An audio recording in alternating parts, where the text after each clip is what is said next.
আশুলিয়ায় শ্রমিক ছাত্র ও জনতার ঐতিহাসিক জুলাই গণঅভ্যুত্থান ২০২৪-এর নরকীয় আশুলিয়া স্মরণে অনুষ্ঠিত হলো মহাসমাবেশ। বুধবার ৩০ জুলাই আশুলিয়ার শ্রীপুর দারুল ইহসান মাদ্রাসা মাঠে হাজারো শ্রমিক, শিক্ষার্থী ও সাধারণ মানুষের উপস্থিতিতে অনুষ্ঠিত হয় এই কর্মসূচি। ঢাকা জেলা বিএনপির সভাপতি খন্দকার আবু আশফাকের সভাপতিত্বে এবং সাধারণ সম্পাদক অ্যাডভোকেট বিপুল রায়চৌধুরীর সঞ্চালনায় সমাবেশে প্রধান বক্তা হিসেবে বক্তব্য দেন বিএনপির মহাসচিব মির্জা ফখরুল ইসলাম আলমগীর।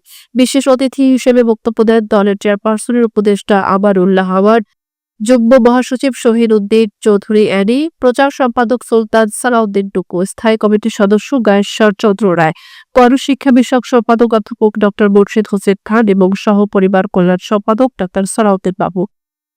অনুষ্ঠানে আশুলিয়া গণঅভ্যুত্থানের শহীদ ও আহত পরিবারের সদস্যদের সম্মাননা ক্রেস্ট এবং আর্থিক অনুদান প্রদান করা হয়। সম্মাননা পর্বের শেষে বিএনপির ভারপ্রাপ্ত চেয়ারম্যান তারেক রহমান লন্ডন থেকে ভার্চুয়াল মাধ্যমে বক্তব্য রাখেন। তিনি বলেন, ২০২৪ সালের জুলাইয়ে শ্রমিক ও ছাত্রদের উপর চালানো দমন পীড়ন ইতিহাসে এক কালো অধ্যায়। আমরা সেদিনকে ভুলিনি, ভুলব না। তারেক রহমান বলেন, শহীদদের রক্তের বিনিময়ে আজকের পরিবর্তন, আর এই বিজয় যেন কোনো ফ্যাসিবাদী অপশক্তি পুনর্বাসিত হয়ে বিপন্ন না করতে পারে, সেদিকে সতর্ক থাকতে হবে অন্তর্বর্তীকালীন সরকারকে। তিনি আরো বলেন, সরকারের সামান্য ভুল সিদ্ধান্তেই দেশে উগ্রবাদ ও চরমপন্থা মাথা চাড়া দিতে পারে, তাই সময়োচিত সতর্কতা আজ অপরিহার্য।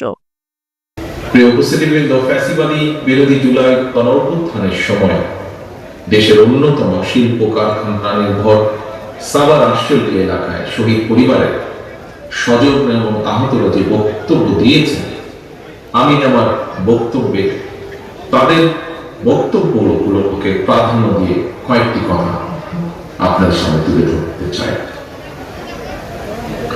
ফ্যাসিবাদের বিরুদ্ধে গত ১.৫ দশকের আন্দোলনের ধারাবাহিকতায় শেষ পর্যন্ত জুলাইয়ের গণঅভ্যুত্থানে হাজারো শহীদের প্রাণের বিনিময় স্বৈরাচার এই দেশ ছেড়ে পালিয়ে যেতে বাধ্য হয়েছে।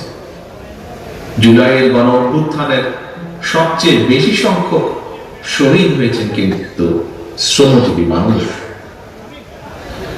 বিশেষ করে এই সাভার আশুলিয়াতে শ্রমিকদের উপরে গণহত্যা চালানো হয়েছে। হত্যা করে শ্রমিকদের লাশগুলোকে পুড়িয়ে ফেলা হয়েছিল, মানুষের লাশগুলোকে পুড়িয়ে ফেলা হয়েছিল। লাশের সঙ্গে এমন বর্বরতা, লাশের সঙ্গে এমন নির্মমতা, মনে হয় কারবালার যে নৃশংসতা তাকেও বোধহয় হার মানিয়েছে। সুতরাং